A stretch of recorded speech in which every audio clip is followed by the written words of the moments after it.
نحمدہ و نصلی علی رسولہ الکریم اما بعد فاعوذ باللہ السمیع العلیم من الشیطان الرجیم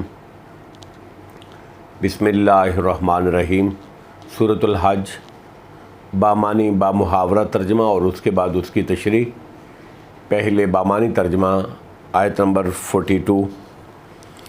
وَإِن يُكَذِّبُوكَ، اور اگر وہ جھٹلائیں آپ کو، فقد تو تحقیق، کذبت جھٹلایا ہے، قبلہم ان سے پہلے، قوم نوح و عاد و ثمود، قوم نوح نے اور عاد اور قوم ثمود نے۔ آیت نمبر 43۔ و قوم ابراہیم، اور قوم ابراہیم نے بھی اپنے نبی کو جھٹلایا، و قوم لوط، اور قوم لوط نے بھی۔ آیت نمبر 44۔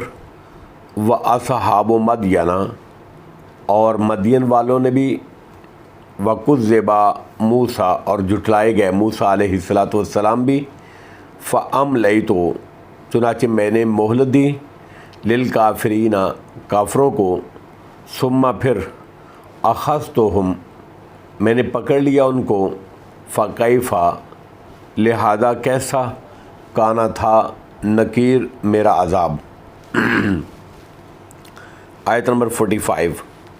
فَكَأَيٍّ مِّن، پھر کتنی ہی، قریۃ بستیاں ہیں، اہلکناہا کہ ہم نے ہلاک کر دیا ان کو، وہی اس حال میں کہ وہ، ظالمۃ ظالم تھی، فہی چنانچہ وہ، خاویۃ گری پڑی ہے، علی عروشہا اپنی چھتوں پر، وبئر معطلۃ، اور کتنے ہی کنویں ہیں، ناکارہ پڑے ہیں، وقصر مشید، اور کتنے ہی محل ہیں، مضبوط ویران۔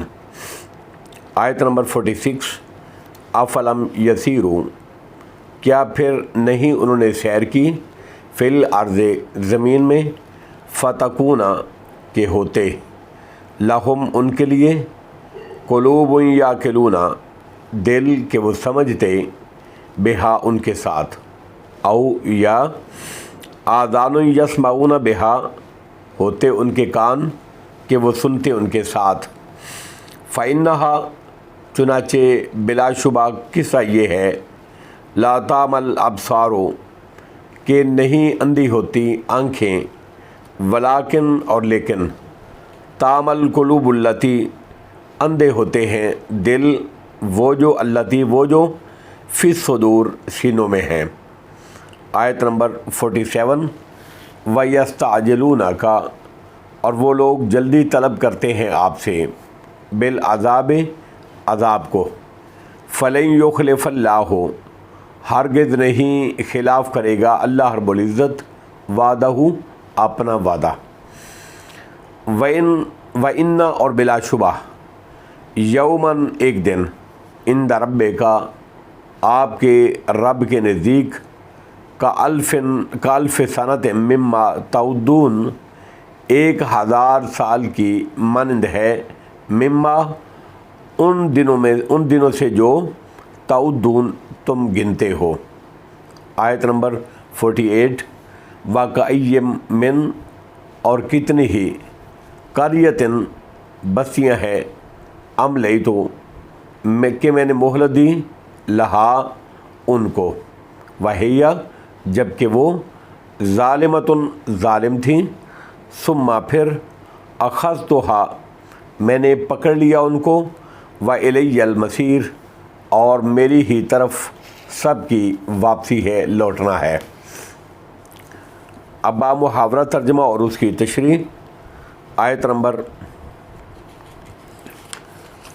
43۔ وَإِن يُكَذِّبُوكَ فَقَدْ كَذَّبَتْ قَبْلَهُمْ قَوْمُ نُوحٍ وَعَادٍ وَثَمُودَ۔ اے نبی اکرم صلی اللہ تعالیٰ علیہ وآلہ وسلم، اگر وہ آپ کو جھٹلائیں تو بلا شبہ ان سے پہلے قوم نوح نے اور قوم عاد نے اور قوم ثمود نے بھی اپنے انبیاء کو جھٹلایا تھا۔ آیت نمبر 43۔ وقوم ابراہیم وقوم لوط، اور قوم ابراہیم علیہ السلام نے بھی اور قوم لوط نے بھی اپنے انبیاء کو جھٹلایا تھا۔ آیت نمبر 44 وَأَصْحَابُ مَدْيَنَ، اور مدین والوں نے بھی اپنے نبی کو جھٹلایا تھا۔ وَكُذِّبَ موسیٰ، اور موسیٰ علیہ السلام کو بھی جھٹلایا گیا۔ فَأَمْلَيْتُ لِلْكَافِرِينَ ثُمَّ أَخَذْتُهُمْ، چنانچہ پہلے تو میں نے کافروں کو ڈھیل دی، پھر میں نے ان کو پکڑ لیا۔ اس آیت میں نبی اکرم صلی اللہ علیہ وسلم کو تسلی دی جا رہی ہے کہ کفار مکہ اگر آپ کی تکذیب کر رہے ہیں، جھٹلا رہے ہیں، تو یہ کوئی نئی بات نہیں۔ پچھلی قومیں بھی اپنے پیغمبروں کے ساتھ یہی کچھ کرتی آئی ہیں، اور میں بھی ان کو مہلت دیتا رہا۔ پھر جب ان کا وقت مہلت ختم ہو گیا تو ان کو تباہ و برباد کر دیا گیا۔ اس میں تعریض و کنایہ ہے مشرکین مکہ کے لیے کہ تکذیب کے باوجود تم ابھی تک مواخذہ الہی سے بچے ہوئے ہو، تو یہ نہ سمجھ لینا کہ ہمیں کوئی پوچھنے والا نہیں ہے، بلکہ یہ اللہ کی طرف سے مہلت ہے جو وہ ہر قوم کو دیا کرتا ہے۔ لیکن اگر وہ اس مہلت سے فائدہ اٹھا کر اطاعت و انقیاد کا رستہ اختیار نہیں کرتی تو پھر اس کو ہلاک یا مسلمانوں کے ذریعے سے مغلوب کر دیتا ہے اور ذلت و رسوائی سے دوچار کر دیا جاتا ہے۔ فَكَيْفَ فَأَمْلَيْتُ لِلْكَافِرِينَ ثُمَّ أَخَذْتُهُمْ، چنانچہ پہلے تو میں نے کافروں کو ڈھیل دی، پھر میں نے ان کو پکڑ لیا۔ فَكَيْفَ كَانَ نَكِيرٌ، چنانچہ میرا عذاب کیسا تھا، یعنی کس طرح میں نے ان کو اپنی نعمتوں سے محروم کر کے عذاب اور ہلاکت سے دوچار کر دیا تھا۔ آیت نمبر 45 فَكَأَيٍّ مِّن قَرْيَةٍ أَهْلَكْنَاهَا وَهِيَ ظَالِمَةٌ، چنانچہ کتنی ہی بستیاں تھیں کہ ہم نے ان کو ہلاک کر دیا، وَهِيَ ظَالِمَةٌ، جب کہ وہ ظالم تھیں، فَهِيَ خَاوِيَةٌ عَلَىٰ عُرُوشِهَا، تو وہ گری پڑی ہیں اپنی چھتوں پر، وَبِئْرٍ مُعَطَّلَةٍ وَقَصْرٍ مَشِيدٍ، اور کتنے ہی کنویں بیکار ہو گئے ہیں اور کتنے ہی مضبوط محل ویران ہو گئے ہیں۔ آیت نمبر 46 افلم یسیروا فی الارض فتکون لہم قلوب یعقلون بہا، اے نبی اکرم صلی اللہ تعالیٰ علیہ وآلہ وسلم، کیا پھر وہ زمین میں چلے پھرے نہیں کہ ان کے دل ہوتے جن سے وہ سمجھتے، او آذان یسمعون بہا، یا کان ہوتے جن سے وہ سنتے، فإنها لا تعمل الابصار ولكن تعمل القلوب التي في الصدور، پس بے شک قصہ یہ ہے کہ ان کی آنکھیں اندھی نہیں ہوتی لیکن دل اندھے ہو جاتے ہیں جو سینوں میں ہیں۔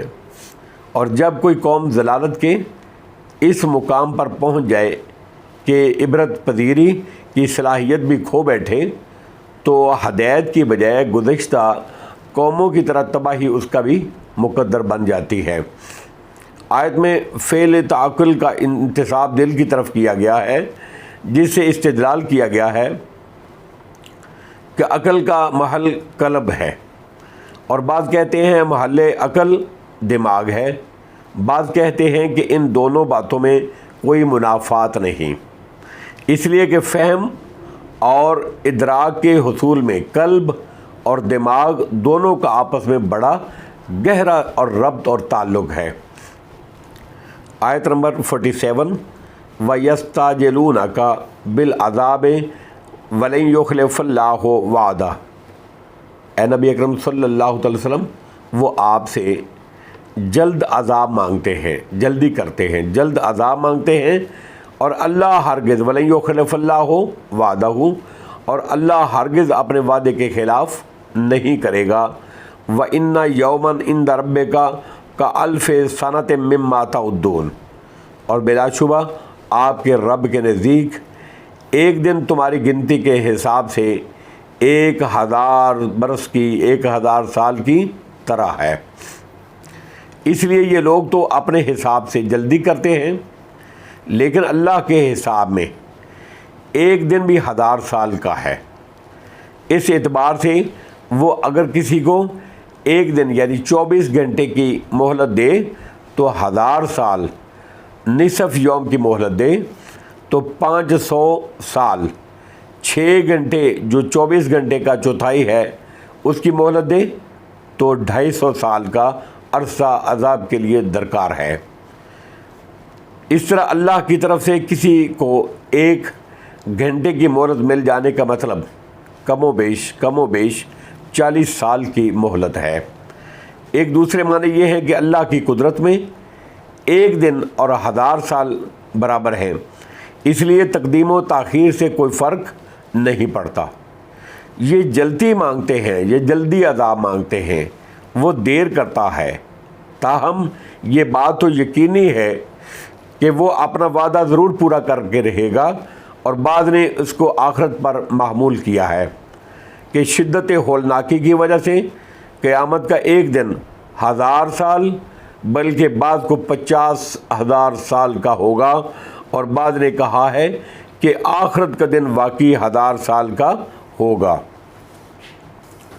آیت نمبر 48 وَكَأَيٍّ مِّن قَرْيَةٍ أَمْلَيْتُ لَهَا وَهِيَ ظَالِمَةٌ، اور کتنی ہی بستیاں ہیں کہ میں نے ان کو ڈھیل دی، وَهِيَ ظَالِمَةٌ، جب کہ وہ ظالم تھی، ثُمَّ أَخَذْتُهَا وَإِلَيَّ الْمَصِيرُ، پھر میں نے ان کو پکڑ لیا اور میری ہی طرف سب کی واپسی ہے۔